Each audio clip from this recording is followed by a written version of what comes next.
إن الحمد لله والصلاة والسلام على رسول الله وبعد فأعوذ بالله من الشيطان الرجيم بسم الله الرحمن الرحيم إن الله يأمركم بالعدل والإحسان وإيتاء ذي القربى وينهى عن الفحشاء والمنكر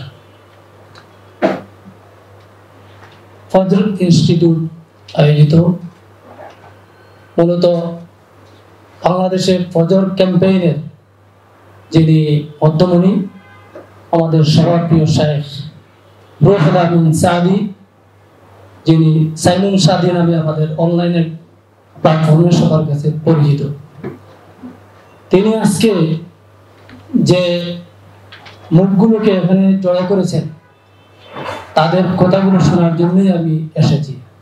বিশেষ করে ডক্টর তারেক ফজল বাংলাদেশের বর্তমানে যে কয়েকজন রাষ্ট্রবিজ্ঞানী আছেন তাদের অন্যতম একজন ব্যক্তি। তিনি ইসলামী রাজনীতি, বাংলাদেশের অতীত এবং ভবিষ্যৎ বিশ্লেষণ করার মতো দক্ষতা এবং গবেষণার জুড়ে ওনার সমৃদ্ধি আছে অনেক কিছু। যাক, এরপরে আমাদের যে শহীদুল্লাহ ফারুকী সাহেব আর কবি মুসা হাফিজের কথা কি বলবো, এদের কথা শোনার জন্যই এসেছিলাম। তো 2 মিনিট দেওয়া হয়েছে।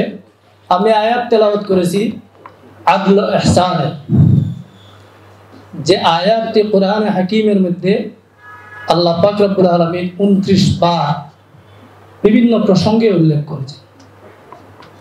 আমরা এই যে বাঙালি জাতি বা বাংলাদেশি জাতি,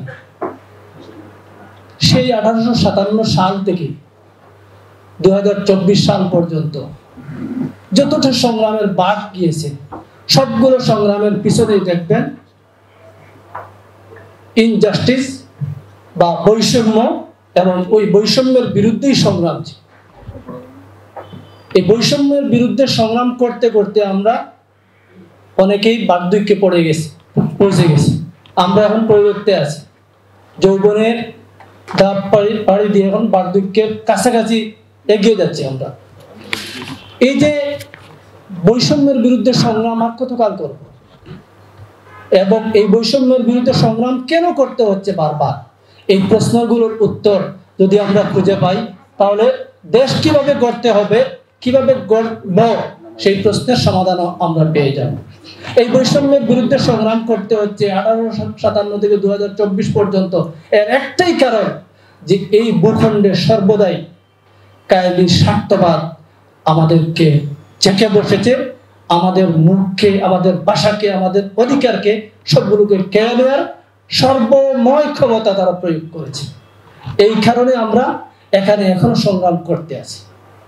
অথচ আমরা এই সংগ্রাম শেষ হয়ে যেত যদি আমরা ঠিক মতো আল্লাহ পাক রব্বুল আলামিনের এই যে আয়াত, যেটা জুমার খুতবায় আমরা প্রতি শুক্রবার শেষ খুতবায় তেলাওয়াত করি, তো এটার মাহাত্ম্য, এটার যে গুরুত্বপূর্ণ নির্দেশনা, এগুলো আমরা জাতির সামনে উপস্থাপন করতে ব্যর্থ হয়েছি, ব্যর্থ হচ্ছি বারবার, যার কারণে আমরা বৈষম্যের বিরুদ্ধে সংগ্রাম করতেই হচ্ছে। এই সংগ্রাম থেকে আমরা যদি উত্তরণ ঘটাতে হয় তাহলে এই যে ইসলামের আদল ইহসানের যে বাণীগুলো, সেগুলো ব্যাপক হারে মানুষের সামনে পৌঁছে দিতে হবে। এই বাংলাদেশের মানুষ কিন্তু সেকুলার ধর্মের অনুসারী না, তো এদেরকে সেকুলার ধর্মকে এদের সামনে চাপিয়ে দেওয়া হয়েছে। এই চাপিয়ে দেওয়া ধর্মকে আমরা যদি প্রত্যাখ্যান করতে হয় জাতীয়ভাবে, সামষ্টিকভাবে, তাহলে এই জাতিকে কি করতে হবে, জাগাতে হবে এবং ইনসাফের পক্ষে জাগাতে হবে।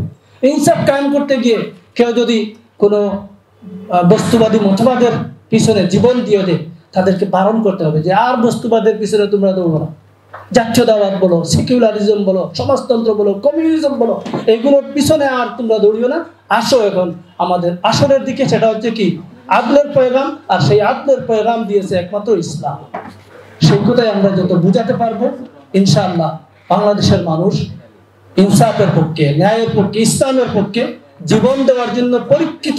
তাদেরকে আমরা জীবন দেওয়ার জন্য প্রস্তুত করতে পারলে সেটাই আমাদের সফলতা হবে।